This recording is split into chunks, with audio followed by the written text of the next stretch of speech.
할렐루야. 우리 하나님은 살아계십니다. 살아계신 하나님께서 우리 교회를 31년 전에 이 땅에 세워주셨고, 오늘 여러분이 있게 하셨고, 또 복을 주셔서 오늘 하나님 앞에 이렇게 영광의 예배를 드릴 수 있도록 인도해 주신 것을 믿으시길 바랍니다. 우리 옆에 분들하고 한번 인사 나누십시다. 당신의 얼굴을 뵈니까 꼭 예수님의 얼굴을 뵌 듯합니다. 아멘. 우리 교회는 31년 전에 대한예수교 장로회 소속으로 어린 나이의 모습으로 이 땅에 설립이 되었습니다. 예수교 장로회란 예수님이 머리가 되시고 초대 예루살렘 교회를 뿌리로 한 예수님의 몸된 교회라는 뜻입니다. 그간 우리는 예수님의 몸을 이룬 온 성도가 각자 그 마디를 통해서 연결되어서 서로 그래서 결합해서 역사를 이루면서 성장해 왔습니다. 장성한 교회는 하나님의 뜻을 따라 말씀을 가르치며 전도하며 또 온 세상에 복음을 전파해야 합니다. 우리를 향하신 하나님의 뜻은 복음을 전하기 위하여 그래서 예수 안에서 항상 기뻐하며 쉬지 말고 기도하고 범사에 감사하며 사는 거예요. 그래서 금년 우리 교회 표가 데살로니가전서 5장 16절에서 18절, 17절까지죠. 범사에 감사하라, 또 항상 기뻐하라, 쉬지 말고 기도하라, 범사에 감사하라. 근데 어떻게 우리가 항상 기뻐할 수가 있겠습니까? 우리 교회란 제가 이렇게 원래가 그렇고요. 또 다니면서 여러 교회들, 우리 한국뿐만 아니라 또 외국 교회들도 이렇게 살펴보면서 교회는 연수가 오래됐다고 장성한 교회가 아니고 새로 설립되었다고 어린 것만은 아니구나, 이런 것을 또 깨달을 수가 있고 생각할 수가 있었어요. 교회는 연조가 아니라 상태를 가지고 어리다 혹은 성장했다, 이렇게 표현할 수가 있겠구나 하는 겁니다. 우리가 어떻게 하나님의 말씀대로 뜻대로 잘 행하며 살고 교회를 성장시켜 가느냐, 이게 문제예요. 내 하나님 첫째, 항상 기뻐하래요. 어떻게 우리가 기뻐할 수가 있습니까? 물론 우리나라는 참 복받은 나라죠. 50년 전에 지금 지난 주간에 우리 박근혜 대통령이 미국에 방문을 했는데 50년 전에 그 아버지인 박정희 대통령이 미국에 갔던 곳을 방문을 했다 그래요. 그러면서 방송에서 얘기하는데 50년 전에는 우리나라가 그러니까 우리 개인당 연 수입이 2,000불이 잘 안 됐대요. 2,000불. 근데 50년 후인 지금은 3만 불 시대라고 그러면 3만 불. 15배를 더 잘 사는 거예요. 50년 전엔 우리나라가 저 필리핀만도 못하고 필리핀이 우리나라보다 4배를 더 잘 살았대요. 또 한 45년 전에 제가 월남전쟁 갔는데 전쟁하는 월남나라하고 우리나라하고 돈 값어치가 똑같았어요. 그때 월남돈 500동이 우리나라 500원, 1000동이면 우리나라 1000동. 값어치가 똑같았어요. 그러니까 전쟁하는, 수십 년 전쟁하는 나라하고 우리나라하고 경제 수준이 같았다는 거예요. 근데 지금은요, 삼반물 시대. 베트남보다 약 20배 더 잘 삽니다. 그러면 우리가 이렇게 돈이 많으면 행복합니까? 돈이 많은 나라가 됐어요. 하나님께서 이 땅에 그 척박한 땅을요, 옥토로 만들어 주셨어요. 겨울 되면 눈 오고 꽝꽝 얼어붙어서 아무것도 할 수 없던 땅에 비닐하우스를 치고 이렇게 해서 또 농장을 짓고 해서 싱싱한 농산물을 재배할 수 있도록 이렇게 지혜를 주셨고요. 옛날 제가 어릴 때는 우리 대한민국 산에 가면 벌거숭이 산이고 들에 가면 풀이 요만큼 몇 개 안 자랐는데 요즘 가보면요, 풀이 사람 키보다 더 크게 자라고요. 그냥 땅이 비옥해져 가지고 농작물도 잘 되고 그냥 초목도 그렇게 잘 자란 이런 땅으로 변화됐어요. 이 하나님의 축복입니다. 그런데도 불구하고 우리는 늘 넉넉한 삶을 살지 못하고 역시 가난하다는 거예요. 또 건강해서 100세를 산다고 하는 이런 시대에도 늘 아프다는 거예요. 질병 때문에 고생하고 또 평안한 것 같은데 전쟁의 위협을 느끼고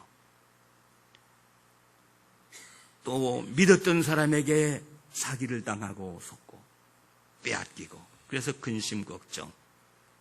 그래서 너무너무 힘들어요. 교회 나와서 신앙생활 하는 것도 겨우 주일날 예배 한 번 드리고 무슨 전도를 합니까? 뭘 합니까? 요새 자꾸. 교회가 자꾸 퇴세돼 가고 있어요.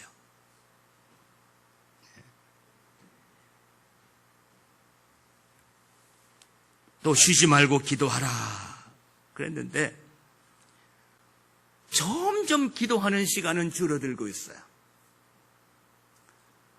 제가 처음 목회하고 처음뿐만 아니라 한 15년 전만 해도요, 우리 새벽 기도 때 우리 저 성가대에 앉아있는 우리 강현민 선생님 고등학교 때 새벽 기도를 상계동에서 중계동까지 뛰어서 왔어요. 뛰어서. 걸어다니, 뛰어서, 달려서 왔어요.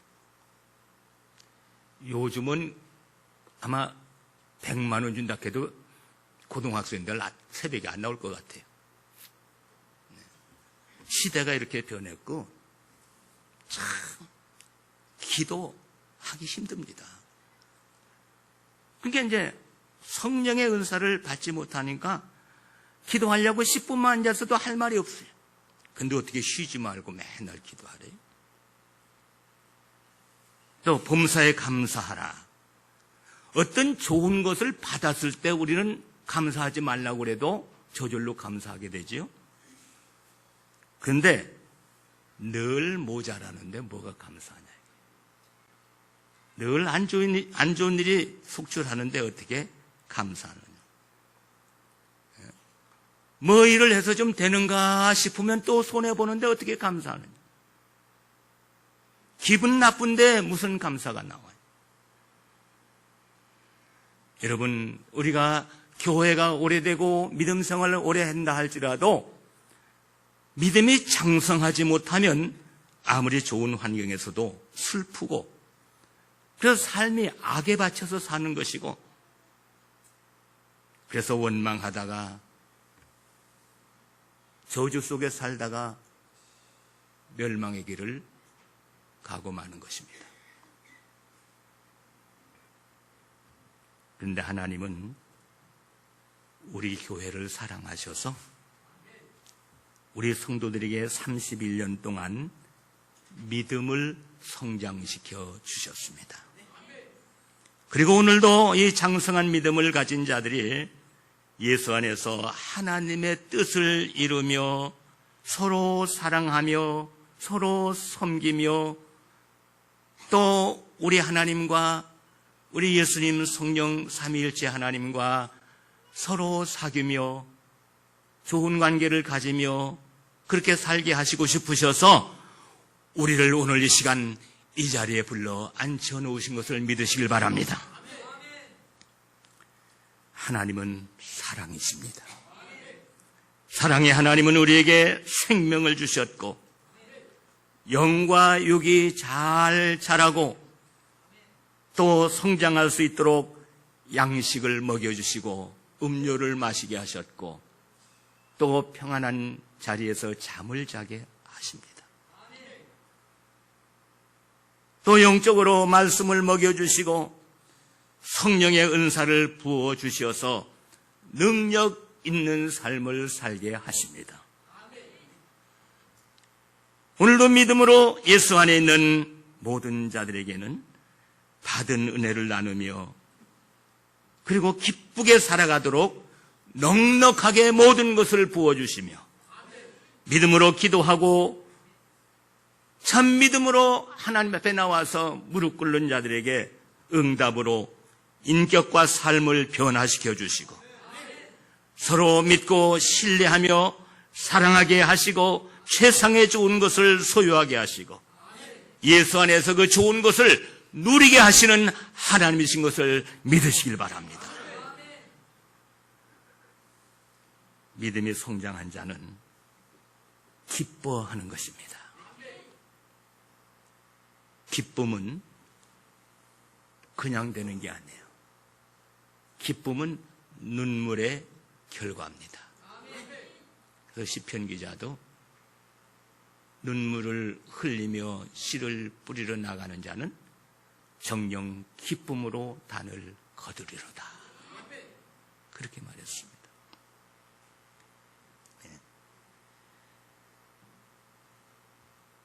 씨를 뿌리면 곡식을 거두는 날이 있는 거예요.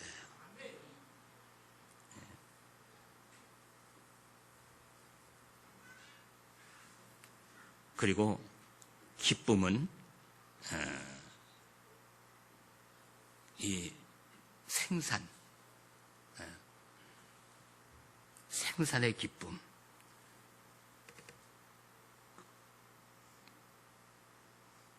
세상에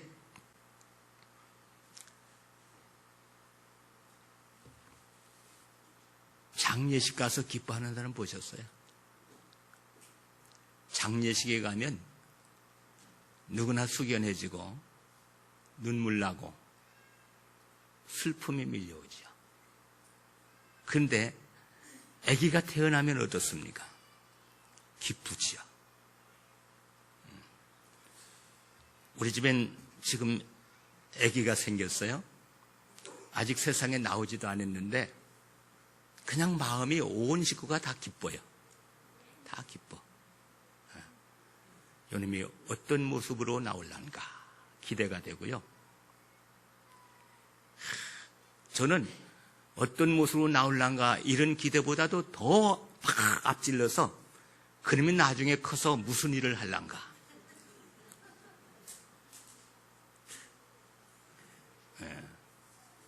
그놈이 커서 제비보단 더 하나님의 일을 더 잘해야 될 텐데 여기까지 가요.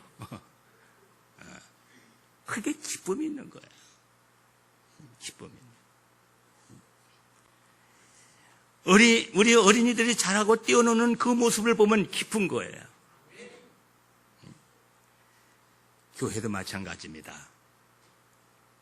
기쁨이 있는 교회가 돼야 돼요. 우리 기쁨이 있으려면 우리 영적인 자녀들을 잉태해야 돼요. 잉태해야 돼요. 오늘 이 시간 여러분들 영적인 자녀를 잉태하시길 바랍니다. 내가 누구를 전도해서 이 빈자리에 갖다 같이 앉혀놓고 예배를 드릴까 생각하세요. 그게 마음으로 잉태하는 거예요. 그리고 기도하세요. 네.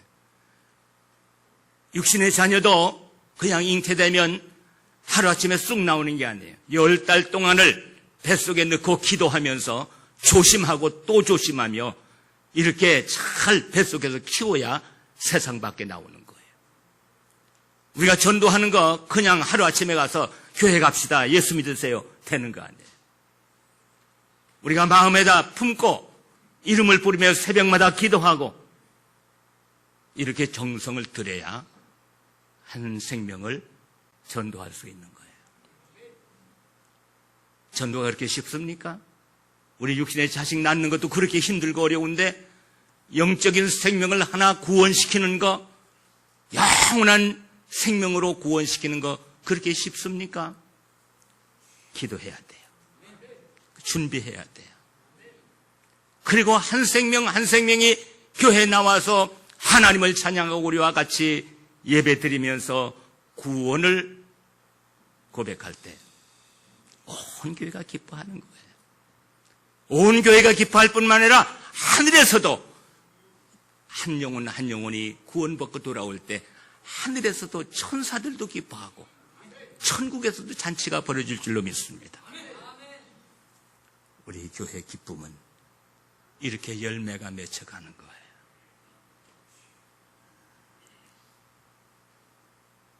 그리고 장성한 믿음이 장성한 자는 쉬지 말고 기도하는 것입니다.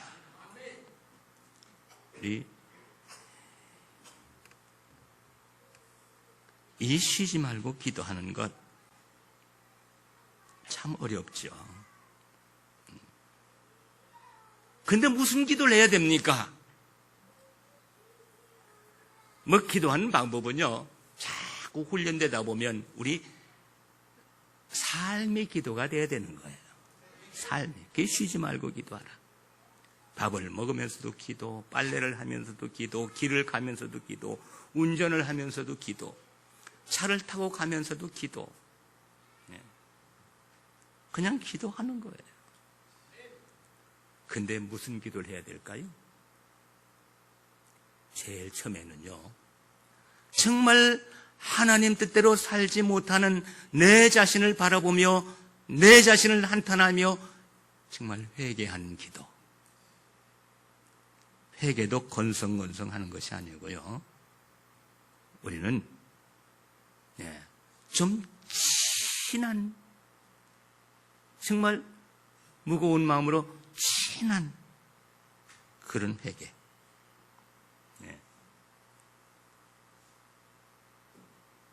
그리고 책임지는 기도.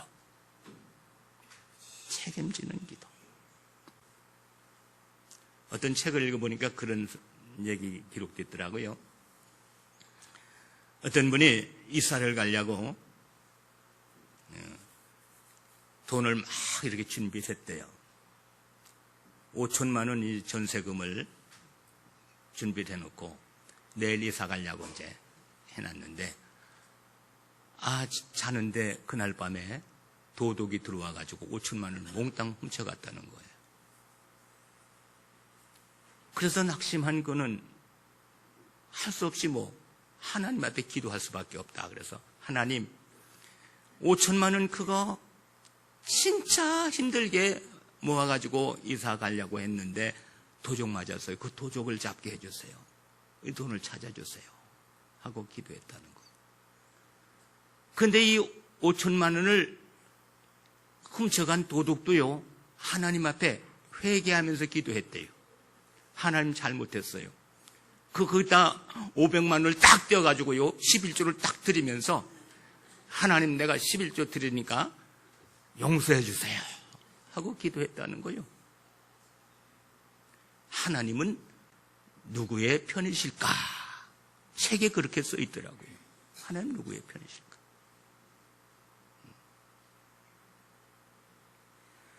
내가 회개한다면 나의 행동을 책임지고 잘못한 것을 깨달았으면 이것을 돌이키는 거예요. 5천만 원을 훔친 것이 잘못된 것을 알았으면 하나님 앞에 회개하고 11조를 드릴 게 아니라 그걸 가지고 주인을 찾아가서 돌려주면서 잘못했다고 빌어야지요. 그게 회개인 거예요. 우리는 깊이 회개하면서 책임지는 기도를 해야 돼요.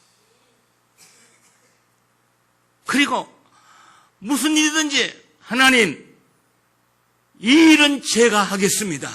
제가 하겠습니다. 이게 성장한 사람의 기도입니다. 믿음이 성장한 사람은 기도할 때 하나님, 이 일은 제가 하겠습니다. 그 일도 제가 하겠습니다. 이거예요. 근데 믿음이 어릴 때는 기도가 무슨 기도입니까? 하나님, 이것 좀 해주세요. 하나님, 이것도 해주세요. 지가 할 수 있는 건데도 하나님 보고 해달래요. 자기가 넉넉히 할 수 있는 일인데도 하나님, 이거 해주세요. 그럼 하나님이 자기 하수인이에요? 종입니까? 하나님이 하셔야 되는 일, 그 일을 제가 좀 해볼게요. 하나님의 뜻을 이루기 위해서 제가 한번 해볼게요. 그 기도하는 것이 믿음이 성장한 사람의 기도입니다. 그런요, 믿음이 성장되면요, 상황에 따라 저절로 되는 것 같아요. 저는 목회하면서 늘 그런 생각을 해봤어요. 옛날 선지자들이 죽임을 당하고 사도들이 복음 전하다가 선교했잖아요, 다. 나도 명성이 목사인데 정말 나도 선교할 수 있을까? 너 예수 믿을래 안 믿을래 하고 갔다 내 목에다 칼을 들이댄다면 나 정말 선교할 수 있을까? 그게 걱정되더라고요. 전 또 겁이 많잖아요. 전 누가 이렇게 침 맞는 것도 뭐 텔레비에서 침 맞고 침 찌르고 주사 찌르는 거 보면 눈 싹 가리거든요. 무서워서. 어떻게 사람을 막 찔러?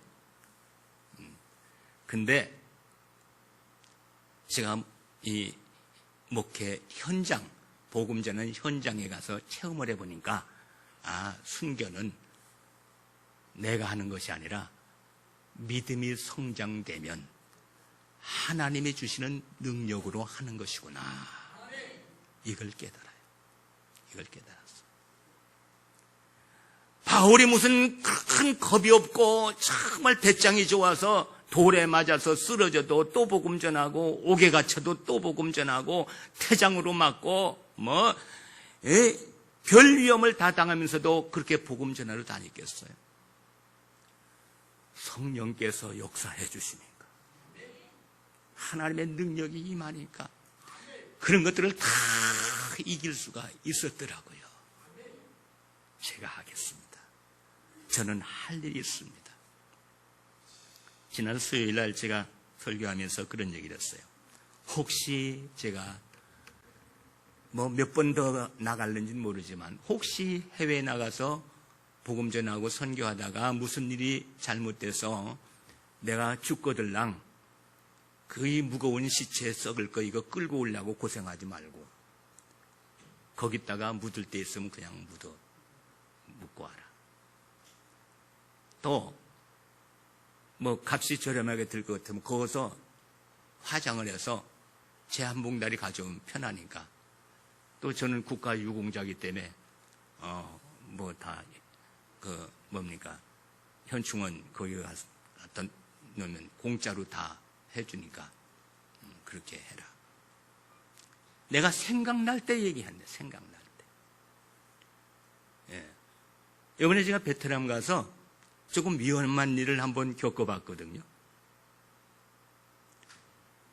여기서 월요일날 가가지고 21일 날 월요일날 가가지고 저녁에 청년 집회 참석하고 그 이튿날 지방으로 가야 된대요. 지방 가서 이틀을 강의하고 또 하노이 시내 와서 이틀 강의하고 토요일 날은 고아원 가서 또 한나절 하고 주일은 교회에서 예배드리고 월요일부터 수요일까지는 신학교에서 강의하면 된다. 일정이 그렇게 꽉 짜였어요. 그 새벽에 화요일날 새벽에 일찍 일어나서 5시 반에 차를 타고 이제 지방으로 갑니다. 근데 밤에부터 비가 쏟아졌어요. 새벽에 나오니까 막 비가 오는데 베트남 청년들이 차를 가지고 저를 태우러 호텔로 왔어요. 그렇게 보니까 4명이 타고 있더라고요. 운전수까지. 저까지 5이 타고 가는데 한참 이제 시내를 벗어나가지고 고속도로를 올라가려고 이제 저 고속도로 밑 길로 쭉 가는데 비가 얼마나 쏟아졌는지 빨간 물이 그냥 아무것도 안 보이고 물만 보여요. 근데 차가 점점 바퀴가 빠지니까 안 되겠다고 차를 돌리더라고요. 돌려가도 오던 길을 그 자리로 돌려가지고 가니 이 역주행이잖아요. 역주행. 큰 트럭들이 막 앞에 오는데 이 차는 그 앞으로 또 가는 거예요. 우리 같이 돌려서 가는 차가 몇 대 있더라고요. 그냥 빨리 가집니까 그게? 비는 막 쏟아지고 물은 막 이렇게 가도 되냐? 엄청 무서운 거예요. 말하자면 그 차 부딪히면 거기서 물 속에서 부딪히면 그거 어떻게 해? 죽지. 근데 죽으면 어떡하나? 그 생각이 아니라 제 머릿속에는요, 이러다가 시간 맞춰 못 가면 말씀을 들으려고 기다리고 있는 사람들이 얼마나 걱정할까, 이 생각만 드는 거예요. 한참 올라가지고 고속도로 돌아갔는데 고속도로로 가다가도 물이 잠겨가지고 차가 시동이 꺼져버렸어요. 근데 큰 차들은 하필이면 고속도로 1차, 2차선 이렇게 있다면 1차선을 우리가 가다가 꺼졌으니 이쪽에는 자꾸 막 차가 가죠. 여긴 이제 간격이 없지요. 근데 비는 자꾸 쏟아지고 물은 자꾸 올라오고. 그때 이러다 죽겠구나 이런 생각은 안 들어요. 뭔 생각 드냐면 시간 맞춰 가야 되는데, 가서 강의해야 되는데, 그 생각만 돼요. 하나님, 이 차 여기서 서 있으면 저 못 가면 그들 기다리는데 어떻게 해요? 가서 강의해야 되는데요. 저 강의하러 왔는데요. 예. 그리고 기도를 했어요. 하나님, 제 시간에 가서 강의할 수 있게 해주세요. 한 5분이나 됐나?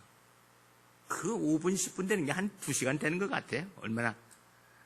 그런데 이 운전수가 조그만한 우산을 가지고 다리 둥둥 걷고 나가서 본넷들을 열었다 닫았다 해보더니 돌아와가지고 또 한번 틀으니까 어떻게 삐씨 하더니 시동이 걸렸어요. 얼마나 감사해요. 근데 이 차가 한 150m 가더니 또 비실비실하는 거예요. 그게 이제 옆으로 써가지고 이제 끝선에다 세워놨는데 비는 자꾸 와서 거기도 물이 차올라오고, 또 한참 가서 비닐을 갖다가 어떻게 묶어보고 별짓을 다 하더니 또 시동이 걸려서 또 한 200m 가더니 이번엔 약간 언덕길이라 물은 안 차오르는 데 가서 딱 서더라고요. 이때는 이제 시동이 안 걸려요. 그래서 큰 폭우 속에서 지나가는 택시를 잡아가지고 이제 합승을 하고 가서 겨우 이제 시간 조금 늦었죠. 가서 이제 강의를 하고 왔습니다. 나중에 이제 생각해보면 그러다가 차가 와 들이받을 수도 있고 물에 잠길 수도 있고 그러다 죽을 수도 있겠구나, 이런 생각이 나중에 들어서 교회 와서 나가 혹시 죽거든 난 장례 지르는 것 제일 편안하게 해라, 돈 들이지 말고 해라, 이런 유언을 해놨습니다. 그러니까 상황이 되면요, 믿음이 좀 성장하면 하나님, 제가 일해야 됩니다, 제가 하겠습니다, 이 기도가 되더라고요. 그러니까 우리는 아무 일도 안 하면서 그냥 앉아서 기도만 하려. 기도는요, 삶이에요. 기도하면 우리가 그대로 살고 그대로 행하기 위해서 노력하고 그대로 살아가는 거예요. 이 삶이 기도가 돼야 되는 거예요. 그럴 때 우리는 순교도 할 수 있는 거예요. 기도 따로 삶 따로가 아니에요. 우리는 기도가 삶이 되고 삶이 기도가 되어야 돼요. 그리고 믿음이 성장한 자는 범사에 감사하는 것입니다. 감사도 진한 감사를 해야 돼요. 감사할 거 없다고요? 여러분, 뭐부터 감사하면 감사가 나올까요? 내가 지금 이 땅에 존재하는 것, 이거 감사하지 않습니까? 내가 이 땅에 태어난 것부터 감사해야 돼요. 하나님이 내게 생명을 주셨고, 내가 이 땅에 태어나기 위해서는 우리 부모님이 계셨습니다. 저는 참 육신의 부모님을 일찍 여의고 이렇게 자랐기 때문에 참 그래도 아버지는 제가 18살 때 돌아가셨으니까 하지만 우리 어머니는 일찍 돌아가셔서 늘 그 어머니의 사랑이 그리웠어요. 사실 사람의 뜻대로 생각대로 할 수만 있다면 원망해야 되죠. 왜 우리들을 어린 것들을 그냥 두고 먼저 가셨습니까? 그러려면 나치를 마시든지 원망해야 되죠. 근데 그분들이 나를 낳아주지 않았더라면 어떻게 내가 지금 존재합니까?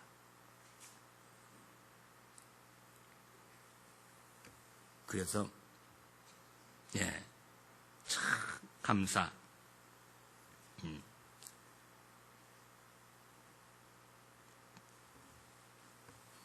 우리 육신의 부모님께 감사해야 돼요. 또 내가 먹고 입고 자고 자라서 지금까지 존재하는 것은 하나님의 은혜잖아요. 하나님의 은혜가 아니면 불가능합니다. 그래서 우리 이웃에게도 감사하고, 좀 감사할 것이 없어도 우리 이웃이 좀 못마땅해도 그 이웃이 없으면 혼자는 살아갈 수가 없는 거예요. 우리 아파트도 보면요, 막 써붙여요.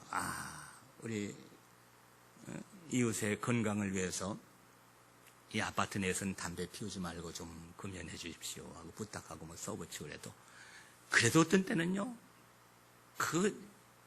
계단에 담배 연기가 막 올라와서 진짜 역해요.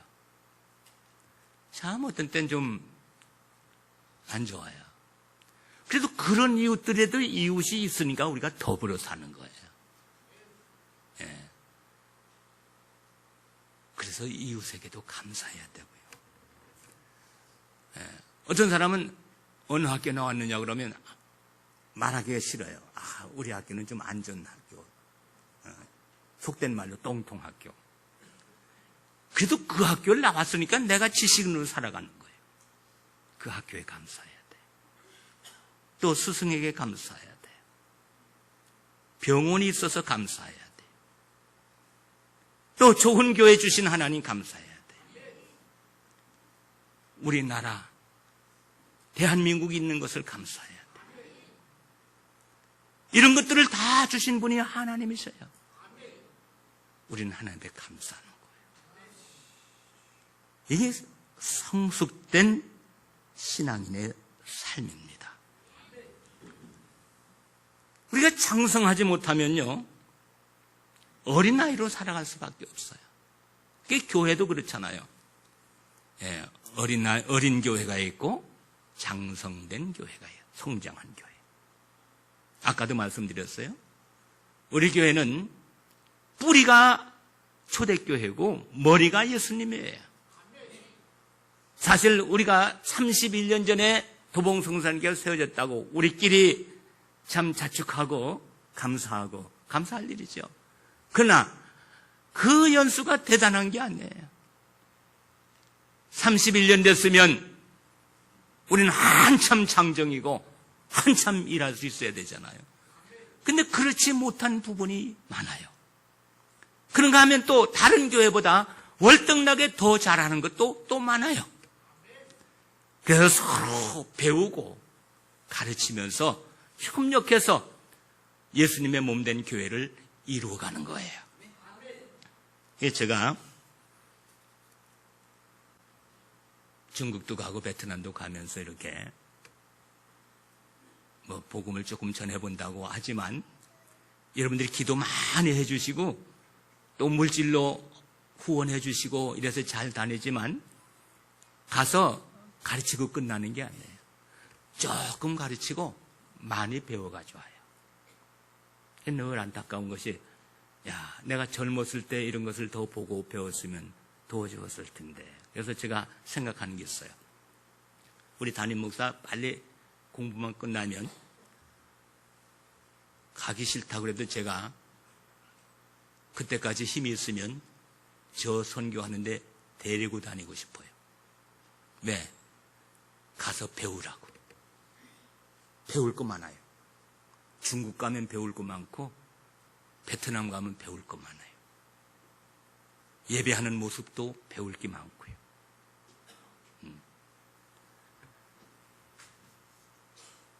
참 감사하죠.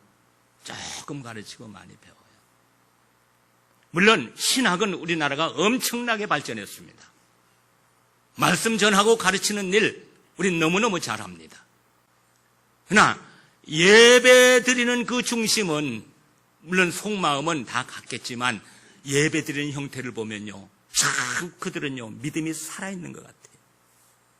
중국도 가면 그걸 많이 느꼈는데 베트남 가니까 더 그래요. 베트남 교회는 예배 드리는 모습 제가 이제 지난 1월 달에 가서 제가 설교하고 이번에도 가서 설교하고 이번에는 가니까 2부 예배를 드려서 한 번은 제가 설교하고 한 번은 베트남 호치민에서 온 전도사가 설교를 하고 그래서 이제 2번을 다 참석합니다. 꼭 1시간 반 예배 드립니다. 우리는 1시간 반 예배 드리면 예배 길다고 저는 우리 집에 가서 혼납니다. 왜 그렇게 설교 오래 했느냐 예배. 근데 그들은 1시간 반 꽉 채웁니다. 그건 무슨 예배를 그렇게 오래 해요? 그들은 찬양하고요, 기도하고 찬양하고, 그리고 간증하고, 예배 시간마다 한 사람 더 지정해서 나와서 간증하더라고요. 지난 주간엔 제가 이렇게 살았는데 이렇게 하나님께서 도와주시고 이런 은혜를 받고 이렇게 살았습니다 하면서 간증하고, 또 아이들에게 축복기도 해주고 이러면서 다 끝난 다음에 설교는 40분만 하세요. 설교 40분 1시간 반 예배 드립니다. 찬양이 살아있어요.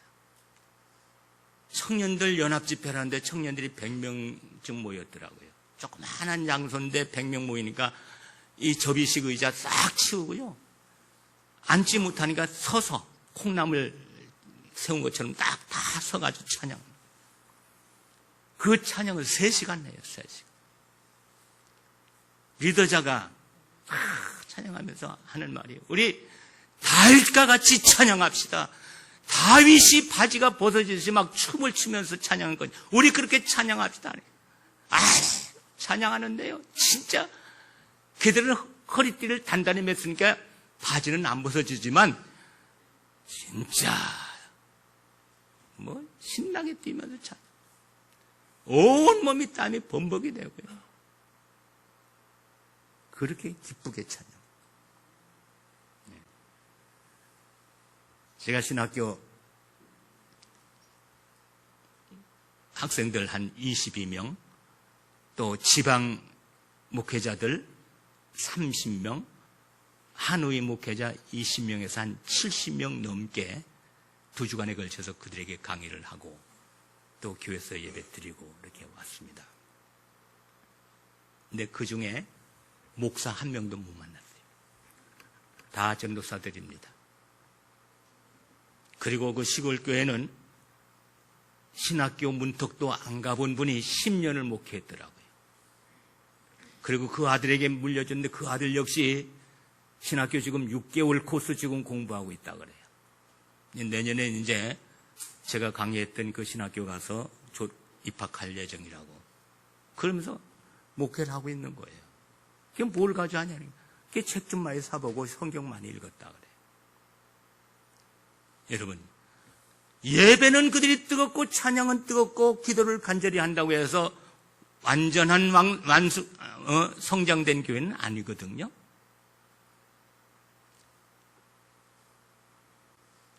또 제가 강의를 하면서 신학생들한테 물어봤어요. 다 젊어서 이게 평균 연령이 몇 살이냐 그랬더니 22점 몇 살 됩니다. 평균 연령이 23살이 안 된대요. 22명 학생이. 얼마나 젊은 거예요? 제일 어린 나이들은 18살 먹은 학생이 4명이나 있어요. 제일 나이가 많은 사람은 40살짜리 하나 있고 다 20대요. 30대도 없어요. 혹시 여기서 단독 목회하는 사람이냐니까 손을 드는 5명이 손 들어요. 그래서 제가 좀 조사를 해봤어요. 한 사람 지적해서 교회 이름이 뭐냐? 그러니까 나카오 교회예요. 전도사 이름 뭐야? 그러니까 나우빠뚜. 네. 몇 살이야? 26살이에요. 결혼해서 아기가 셋이에요. 교인 수는 몇 명이요? 243명입니다. 또 한 사람 물었어요. 교회가 무슨 교회예요? 나설리아 교회예요. 이름이 황반진 전도사. 나이는 28살, 자녀는 2명. 성도는 290명. 또 하나는 후이꽝 교회. 쌍하쪼 전도사. 자녀가 4명. 전도사는 29살. 교인은 235명. 또 하나 더 물어봤어요. 짬뽕교회. 다숭 전도사. 나이가 23살. 자녀가 2명. 교인 수가 400명. 다 우리 교회보다 양쪽으로 큰 교회예요. 근데 그들이 겨우 이제 처음 신학교 와서 제가 첫 강의 그들에게 강의를 한 거예요. 신학교 입학해서. 참 묘하지요? 양쪽으로는 그들이 우리보다 더 성장했어요. 근데 그들은 어린아이예요. 왜요? 아직 말씀을 가르치고 배우는 일에 연약해요. 그래서 그들은 자유가 없어요. 어린이들은 자유가 없는 거예요. 어린이들은 항상 부모의 보호를 받아야 되고요. 집에서만 자라야 되고요. 혼자 나가 놀지도 못해요. 위험하니까. 교회가 어린아이 교회는요. 믿음이 연약한 자들은요. 조심해야 돼요. 자유롭게 다닐 수가 없어요. 그래서 목회자들이 교회가 어릴 때 믿음이 약한 자들은 이 교회 저 교회 다니지 말라 그래요. 어디 은혜 자리가 있다 해도 가지 말라 그래요. 혹시 이단교회에 발 담을까 봐요. 분별력이 없으니까. 그래서 조급한 것은 중국도 그렇고 지금 이단교회도 다 들어가 있어요. 이단들이 쑤시고 댕기면 거진 다 넘어갈 수밖에 없어요. 그래서 빨리 이들에게 말씀을 가르쳐주고 그리고 그 지도자들을 성수시켜서 설교를 잘하고 말씀을 잘 가르치고 복음 잘 전하도록 그렇게 성장시켜야 될 그런 책임이 우리에게 있다. 우리 교회는 비록 숫자는 적어도 말씀에 서 있는 교회입니다. 이 믿음에 성숙된 거예요. 제가 그 400명 모이는 교회 전도사에게 물었어요. 그럼 400명이 모이면 어디서 예배를 드리냐 했더니 예배당을 지으려고 준비해놨는데 아직 못 지어서 나무 같은 거 다 준비해놨는데 집에서 예배 드리는데 콩나물 시루처럼 막 그렇게 서서 예배 드리고 집 밖에서 막 예배 드리고 이렇게 드린대요. 참 장하다. 그러면 그들이 400명이 한 달에 하나님 앞에 바치는 헌금이 얼마나 되냐? 그랬더니 베트남 돈으로 200만 동 나옵니다. 200만 동. 200만 동이면 우리 돈으로 얼마냐면 10만 원입니다. 한국 돈 10만 원. 400명. 우리 교회는 한 사람이 10만 원만 냅니까? 그러니까 우리 교회는 한 사람이 베트남 교회 그 산지 교회 1000명보다도 더 하나님의 큰 일을 할 수 있다. 이겁니다. 그래서 일당 1000명을 감당할 수 있는 이런 축복을 하나님이 우리 교회에 부어주셨구나. 그래서 그런 면에서는 우리 교회는 더 많이 성장한 교회, 성숙된 교회가 아닌가. 그래서 우리 부족한 것은 더 채우고 그들에게 또 배우고 또 우리가 넘치는 것은 그들에게 나눠주고 그들에게 가서 또 베풀고 이것이 하나님의 교회를 이루고 하나님의 뜻을 이루고 가는 것입니다. 그래서 어릴 때는요, 받는 것이 기쁨이에요. 그죠? 받는 기쁨. 또 그러나 우리 성장하면 주는 기쁨이 있어요. 주는 기쁨. 받는 기쁨도 크지만 받는 자는 항상 불평이 있을 수 있어요. 왜 늦게 주느냐? 왜 조금 주느냐? 왜 나쁜 거 주느냐? 우리 애기들 길러보잖아요. 이놈들이 막 울어요. 애기는 우는 일이거든요. 배고프면 어떻게 돼요? 배고프면 애기가 어떻게 해야 돼요? 울어야 되죠. 아프면 울어야 되죠. 기분 나쁘면 울어야 되죠. 오줌 쌌으면 울어야 되죠. 잘 우는 놈이 똑똑한 놈이에요. 애기는요. 애기가 안 우는 놈은요, 착하다고 좋아할지 몰라도 그 조금 생각해 봐야 돼요. 애기는 잘 울어야 똑똑한 거예요. 그래야 집 앞 찾아 먹는 거예요. 걔 울면서 뭐라는 줄 알아요? 나 배고픈데 왜 빨리 엄마가 저도 안 주느냐고. 왜 나 아픈데 왜 빨리 안 만져주느냐고. 나 일어나고 싶은데 왜 눕혀놓느냐고. 이러면서 우는 거거든요. 그 조절주면 웃고 또 얼러주면 따끔하고 웃고 애기들은 또 잘 웃잖아요. 그 기뻐하는 거죠. 근데 어린이들은 기뻐하면서도 받는 기쁨을 누리는데 그게 만족하지 못해서 또 울고 또 울어요.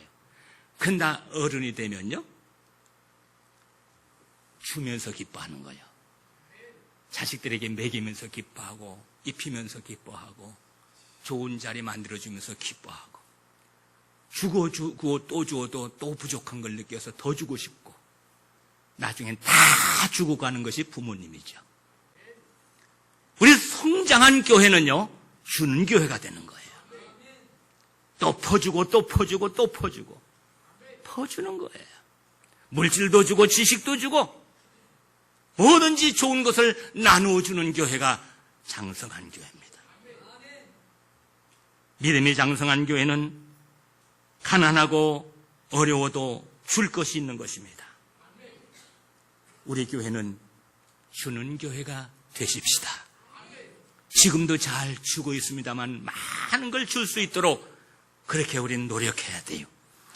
우리가 남을 주기 위해서는 열심히 일하고 땀 흘려서 거두어 드려야 되잖아요.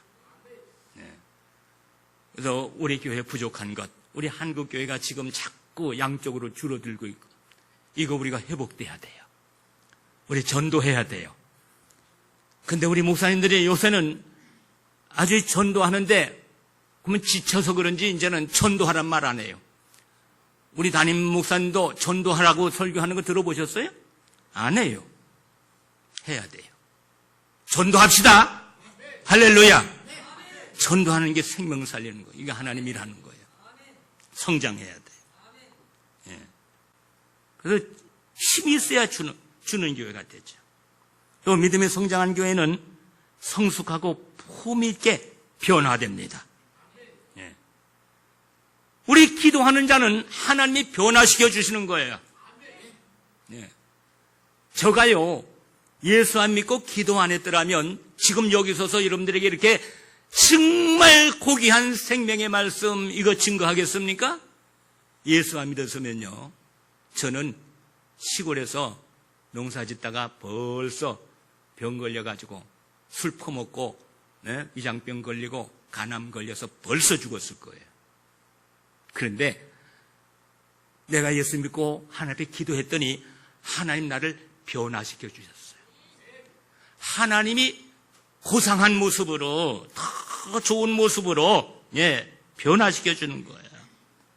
기도하는 것만큼 우리 성도들의 모습은 변하는 것입니다. 멋쟁이가 되는 거예요. 여러분 전부 다 멋쟁이 되시길 바랍니다. 기도하는 것만큼 하나님께서 변화시켜 주십니다. 그리고 믿음이 장성한 교회 성도는 서로 사랑하고 존경하면서 감사가 넘치는 거예요. 감사하는 것만큼 하나님의 복을 내려주시는 거예요. 어제 제가 카톡을 하나 받았어요. 우리 교회에서 10년 전에 교육전도사 하시던 김금옥 여자 전도사님이 있었어요. 아시죠? 김금옥 전도사님. 그 전도사님이 카톡을 보냈는데 뭐냐면 행복을 전달한다든가. 네, 제목이 그런데 뭔 내용이냐면요, 어떤 착한 사람이 천국을 갔어요. 갔는데 어떤 천사 하나가 뭘 열심히 무슨 물건을 포장하고 있었어요. 너무 열심히 막 포장을 해서 물어봐요. 천사님, 뭐를 그렇게 열심히 포장하고 계세요? 그랬더니 행복을 포장하고 있습니다. 그 행복을 어떻게 포장합니까? 왜 그렇게 단단하게 포장해요? 그랬더니 이건 원양 귀한 것이고 멀리 있는 저 세상의 사람들에게 나눠줘야 되기 때문에 단단하게 잘 포장을 해야 된다고 열심히 포장하고 있어요. 그래서 그 포장지는 그럼 뭘로 만든 거예요? 그랬더니 이 포장지는 고난으로 만든 겁니다. 고난으로 만든 포장지를 가지고 자꾸 싸고 또 싸고. 그러더니 그 천사가 어디로 가려고 그러는 거예요? 그래서 얼른 물어. 천사님, 그러면 그렇게 단단하게 그렇게 싼 그 고난의 포장지를 어떻게 열 수가 있습니까? 아무래도 그거 못 열 것 같아요. 그랬더니 그 천사가 하는 말이, 이 고난의 잔물통을 여는 열쇠가 있습니다. 그 열쇠가 바로 감사하는 마음입니다. 감사하는 마음으로 살면 어떤 고난의 잔물통도 다 열어서 그 안에 행복의 선물을 누릴 수가 있습니다. 그랬다는 거예요. 그 카톡으로 제 핸드폰에 지금 저장돼 있어요. 멋있는 말이죠. 오늘 감사의 설교를 하려고 그러니까 그런 메시지를 또 보내주셨어요. 그래서 소개하는 거예요. 이게 제 말이 아니고요. 참 멋있잖아요. 감사의 열쇠로 고난의 잔물통을 열고 행복을 선물 받을 수가 있습니다. 할렐루야. 사랑하는 성도 여러분, 먼저 나에게 주신 생명 주신 하나님께 감사하고, 나를 낳아주신 부모님께 감사하고, 이웃에게 감사하고, 또 우리나라 민족 앞에 감사하고, 더 나아가서는 원수가 내 앞에 있을지라도 그에게 감사하고, 서로 사랑하는 그런 아름다운 세상을 만들어가는 장성한 교회요, 장성한 성도들 여러분들이 되시기를 예수님의 이름으로 축원합니다. 기도하겠습니다. 하나님 아버지, 감사합니다. 31년 동안 우리 교회를 성장시켜 주시어서 오늘에 있게 하시고 복음을 전하며 선한 일을 하며 살아갈 수 있도록 축복하신 하나님 감사합니다. 더욱 성장하고 성숙해서 하나님의 뜻에 합당한 교회로 주께서 맡긴 사명을 잘 감당하는 우리 모든 교회 성도들이 되어지게 해 주시옵소서. 예수님 이름으로 기도하옵나이다. 아멘.